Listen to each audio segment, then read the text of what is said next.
नमस्कार शेतकरी मित्रांनो, मी ऍक्टिव्ह फार्मर आणि माझ्या शेतीविषयक चॅनल मध्ये मी आपलं स्वागत करतो। शेतकरी मित्रांनो, सध्या अर्धा मार्च झालेला आहे। पाण्याची कमतरता आता जाणू लागलेली आहे।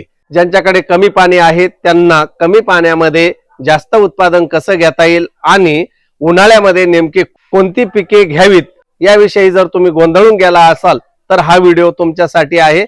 कारण की शेतकरी मित्रांनो, हा पाठीमाग जो मी प्रोजेक्ट आखलेला आहे या प्रोजेक्ट मधून आपल्याला उन्हाळ्यात कोणती पिके घ्यावीत, कमी पाण्यामध्ये आपल्याला जास्तीत जास्त उत्पादन कसं मिळवावं याविषयी मी मार्गदर्शन करणार आहे।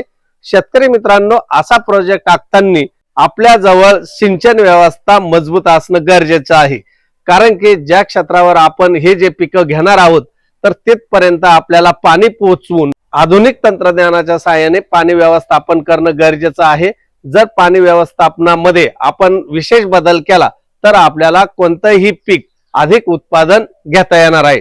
तर शेतकरी मित्रांनो, इथं मी कोणता प्रोजेक्ट आखलेला आहे तर इथे लॉंग टर्मचं एक पीक आणि शॉर्ट टर्मचे दोन पिकं असे एकत्रित 3 पिकं घेण्याचा माझा मानस आहे। त्या दृष्टीने माझे प्रयत्न सुरू आहेत।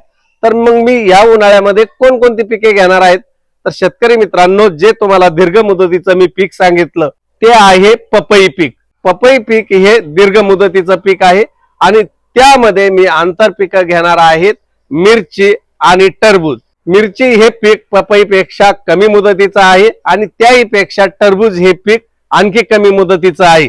म्हणजे साधारणपणे 70 ते 75 दिवसामध्ये माझं टरबूज निघून जाणार आहे। 2 महिन्यानंतर जेव्हा माझी मिरची सुरू होईल तर पुढच्या 4 महिन्यामध्ये विशेष नियोजन करून मला मिरची पीक घेता येणार आहे आणि त्यानंतर उरलं म्हणजे पपई पीक। मग पपई पिकावर काम करून आपण एकाच वेळी 3 पिके एकाच क्षेत्रात घेण्याचा प्रयत्न करणार आहोत। जर शेतकरी मित्रांनो तुमच्याकडे थोडंसं अधिक पाणी उपलब्ध असेल तर 2 बेडच्या मध्ये आपण मेथी असेल, कोथिंबीर असेल, पालक असेल, त्याशिवाय शेपू असेल, अशा विविध प्रकारच्या पालेभाज्या त्यामधून घेऊ शकतो।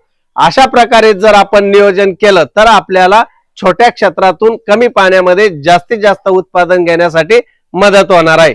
आणि शेतकरी मित्रांनो, या सगळ्या पिकांचं नियोजन मी कोणत्या प्रकारे करणार आहे हे जाणून घेण्यासाठी मात्र तुम्हाला माझा चॅनल सबस्क्राईब करावे लागणार आहे।